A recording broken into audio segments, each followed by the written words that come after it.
Human beings are just there to help keep your belly full. Not just to eat when you're hungry, not just to eat for other reasons, to help keep your belly full.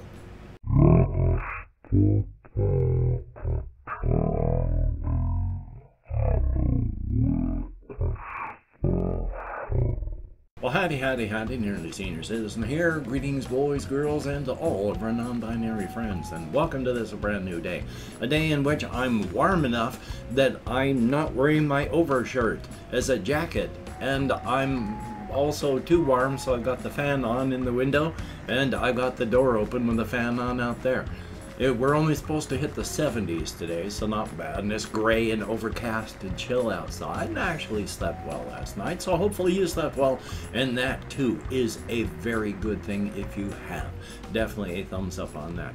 I have not had a lot happen in my life in the past couple, but there are some things that I do want to talk about.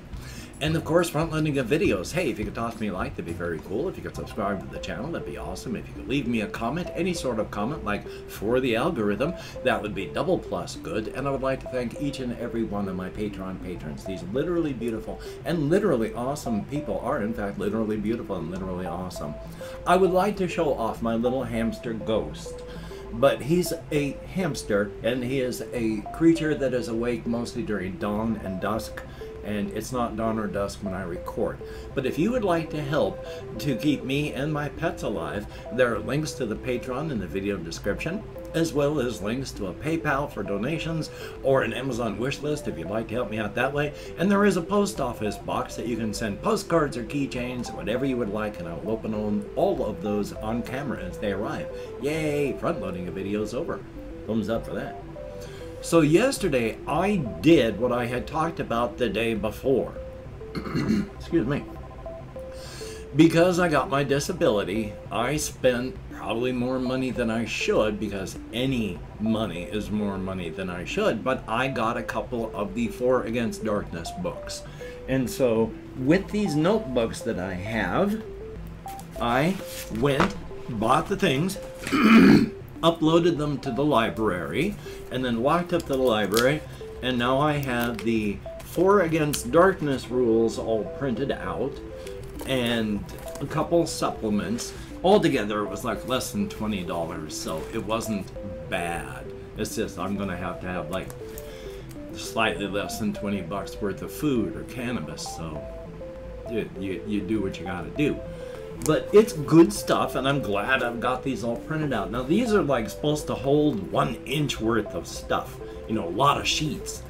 But, good Lord, I'm so sorry about my throat. I'm using these plastic protector sheets to put the pieces of paper inside. And thin as they are still at least as thick as a sheet of paper. So those things only hold half as much. Might have to get more, because I had like room in the big solid one for like 1 book and 1 supplement, and then I don't want to overfill it or I'm going to damage the sheets and then have to replace those. So, thumbs up.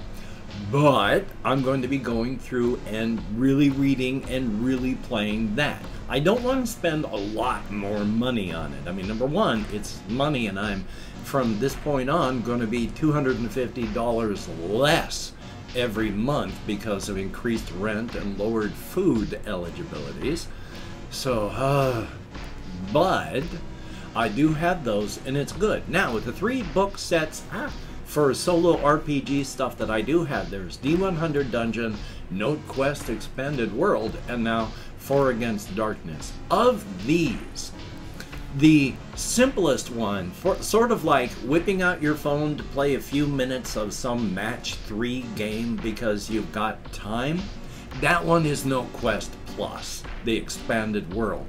Yes, it adds an overworld with a whole bunch to it. I mean, it becomes its own mini role-playing game. Full expanded world where you travel. You can get teleported to other worlds and then explore those as well, discovering what the land looks like and what each thing in each hex that you travel to is like, going into dungeons.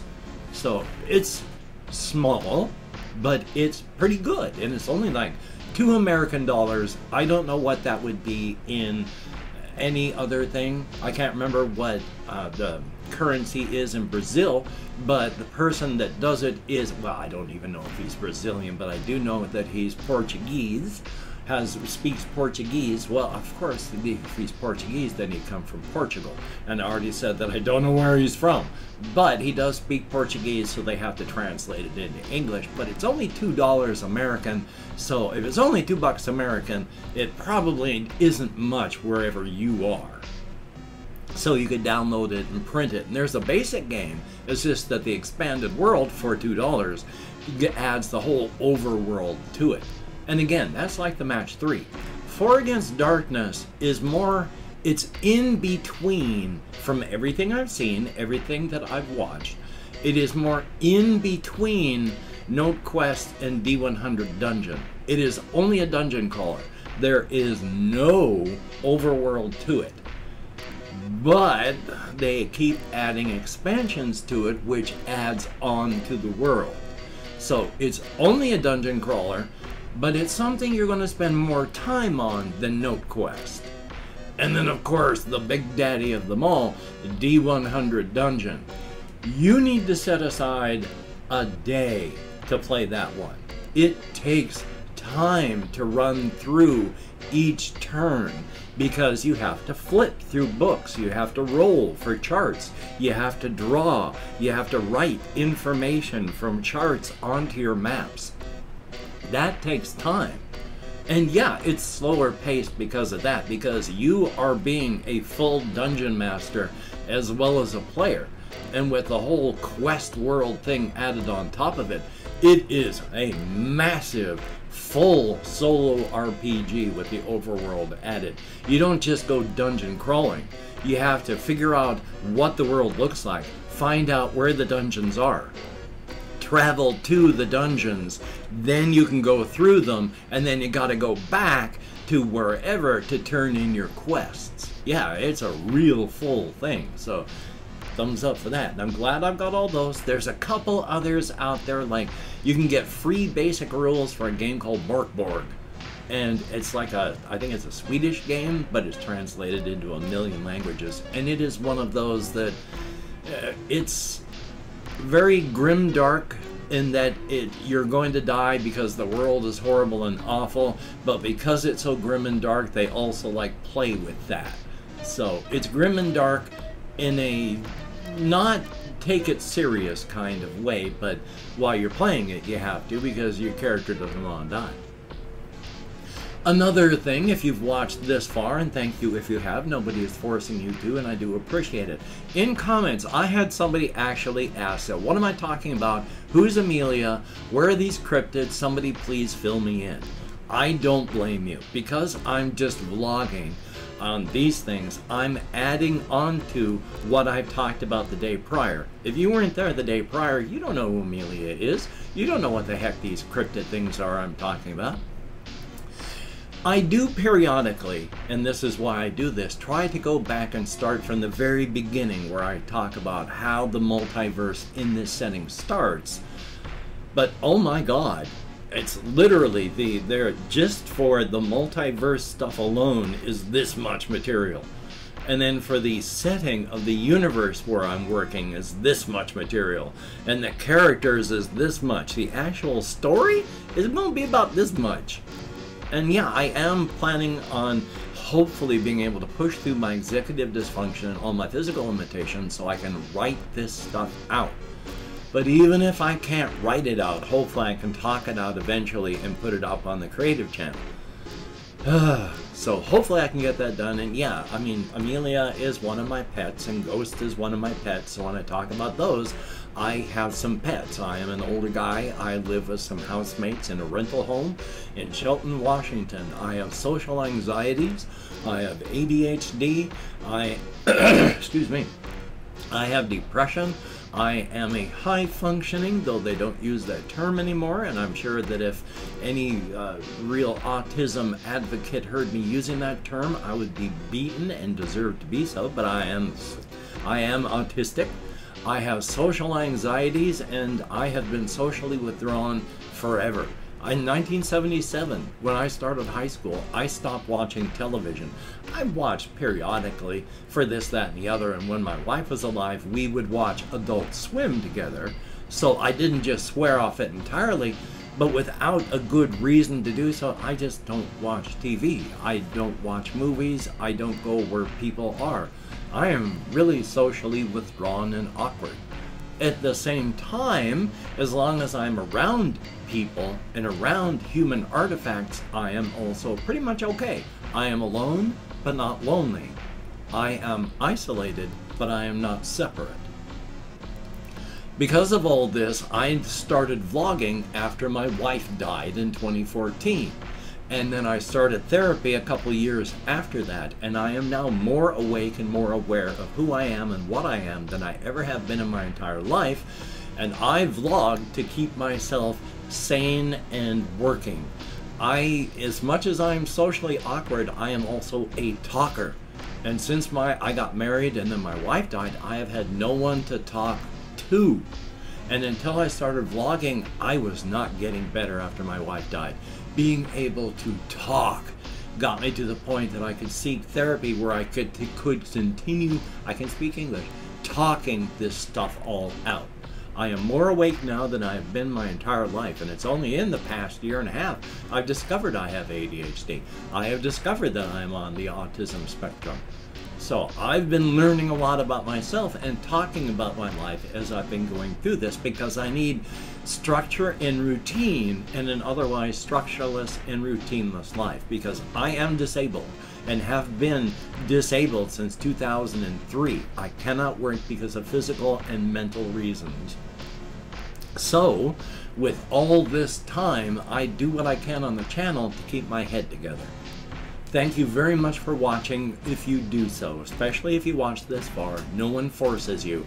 I wouldn't force you even if I could. So if you watch or listen in podcast type form, then thank you so very much. It is appreciated to no end. When I say podcast form, I've mentioned before that I listen to YouTube videos in the background while I play video games. I turn off the video game music, I listen to YouTube videos. So if people listen to my vlogging or my LPs just as a podcast type thing, that's awesome. I fully think that that's a very good idea, and I have no issues at all with that. There are some YouTubers that do. They want you on their channel watching as well as listening. Okay. Now, let's take a look on here, see if there's any other things that I do want to talk about. I was in the library, as I mentioned yesterday, and I, being a person that watches YouTube videos, I watch the occasional Vlogbrothers stuff with Hank Green and his brother, what, John, I think? But they talk to each other, they make videos, they do a lot of stuff, they're good people, and I was at the library and there was one of Hank Green's books on the shelves. Parasocial relationships are weird. Because I felt really bizarre seeing his book on the shelf, because I knew the guy. I don't know the guy. I've seen maybe, what, a grand total of an hour's worth of his work online altogether. I don't know him. That's a total parasocial relationship. He has no idea I'm alive, but seeing the book up there was like, oh. And of course, it being a library, libraries and bookstores are very, very good for this. It was the sequel. They didn't have the first book in, but they have the sequel. Whenever I used to go to bookstores and there was a book series, they'd have like books 3 and 4, but not 1, 2, or 3. Well, 4 and 5, not 1, 2, and 3. So, yay. And let's see what else we have. There is not much else that has been going on in my life, as I have just survived yesterday, went to the library, did stuff here, went for walkies, came back, relaxed, and then went to bed. So that's a good thing. Definitely a thumbs up for that. I have still been doing creative thinking on my whole setting. Now again, if you're wondering what the cryptids are, if this is your first time listening, and thank you, I have a setting where there is 95% of the people in the world at least have no ideas that there are at least 2 other worlds, but it being genetic from other universal energies, You have extra universal chromosomes with extra universal genes. If you manifest in some way, you have the sight, and you can see and travel to this other conjoined universe to ours. There's our universe, there is the transit point, the razor's edge between the two, and then there is the inside, which is it's not really another universe, but it's a twin universe, keeping it alive. They're conjoined twin type things. A lot of stuff that more time than I have right now. But energies flow in and out between these places, and some of those energies stay on our world, and they are cryptid energy. This accumulated energy helps other creatures that manifest survive in our world as actual cryptids, like, you know, the Nessie and Bigfoot and any other, Mothman. All of these are like human beings that have manifested their genes and become cryptids, or are natural born cryptids that we are able to interact with if genetically your third eye is opened, your sight has cleared, and you're one of those 3% of people who can actually interact with the cryptid world. And yeah, on an urban level, the cryptid stuff is rough, because cryptids are changing and they have absolutely no control over their own destinies.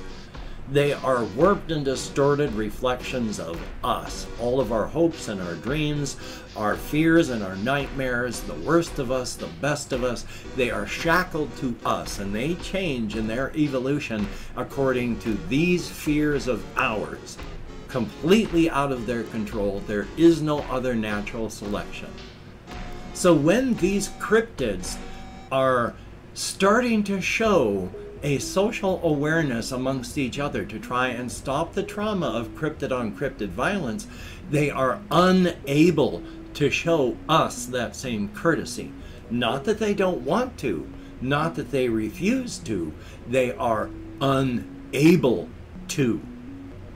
Because they are shackled to us, because they are warped and distorted by our fears. If our fears, hopes, dreams, nightmares, our best and our worst, does not include them becoming socially aware toward us, they never will. Ever. It is our choice by our fears that keeps them where they are. So when one of the cryptids, who is a humanoid cryptid, looks human, 90% of the time, if you are able to interact with the cryptid world, she thinks that and feels that human beings are just there to help keep your belly full. Not just to eat when you're hungry, not just to eat for other reasons, to help keep your belly full. If she was able to extend toward human beings the same sort of awareness that she is extending to her fellow cryptids, she would be horrified at the pain that she causes. She would certainly advocate for the stopping of cryptid on human trauma. But she is unable to, and unless our fears and our hopes allow cryptids to do so, they can't. And I've opened up 24 hours worth of comments in my community tab. I'm going to go through and thank however many people have left me comments in the past 24 hours. Again, thank you so very much if you have watched or listened this far. It is appreciated. Nobody forces you to. It is of your own volition, and I appreciate that to no end. If I mispronounce your username, no disrespect is intended, and even though I can't American Sign Language, well, I'm taking 3 ADHD meds today, and I feel unmedicated. I do have better concentration, I do have better focus, so there is some help, but I am so time blind today, it is ridiculous. We have Adrian FNTES, thumbs up, and thank you so very much. Good to see you in the comments. We have Mike Webb. Hopefully I've filled you in if you're going to continue watching. JEYY, greatly appreciated. And I had a day. Sebastian Ferris, good to see you in the comments again. Thumbs up, thank you, and hopefully. We have Fat Shroom 666, thumbs up, and Maycon Douglas, who has a reaction suggestion that hopefully I'll be able to get to at some point. And then there is Chris, greatly appreciated. Little Syrup, thumbs up and thank you. And oh, Bribes and Tamriel are like, flavoring on food. They go together. Gino Mano, thumbs up. There's Scaffa, thumbs up. Duncan Tranguay, Tranguay. And then we have, is there anybody else? I keep going. RJ Mitchell. I had to scroll down pretty far. Thumbs up and thank you. There is Johnny K. Greatly appreciated. There is Crusade Hyper. Thumbs up. Friend. Greatly appreciated. Ice Damon. Thumbs up and thank you. There is Christina Dassau. D-A-S-S-A-U. Greatly appreciated. Ben B. Good to see you in the comments. That was a very poor bit of sign language. There is Jesse Koskinen. Thumbs up and thank you. And I'm not sure if I thanked Unbearable Suffering yesterday, so we'll give Unbearable Suffering another shout out if it comes to that. Thumbs up, thank you, each and every one of you. At least 21 people, or at least 20, possibly 21 people who left me comments in the past 21 hours. 24 hours to get me out of my head and into the world and dealing with real people, and that is appreciated to no end. I'm going to try and get some stuff done today. If not, I'm just going to go into survival mode and do what I have to do. If you have to go into survival mode and do what you have to do, please do. Survival is more important than not. And of course, speaking of survival, with all the diseases in the world, when I'm around people, I wear a mask. I've gotten vaxxed and boosted. I've gotten a shingles booster, a shingles vaccine, I get the flu vaccine, I get every vaccine there is. Vaccines, medicine, and science work. Take appropriate precautions for your location and situation. So, until we meet again, you take care. Have a great day today. I will see you on the flip side, and that is a very good thing.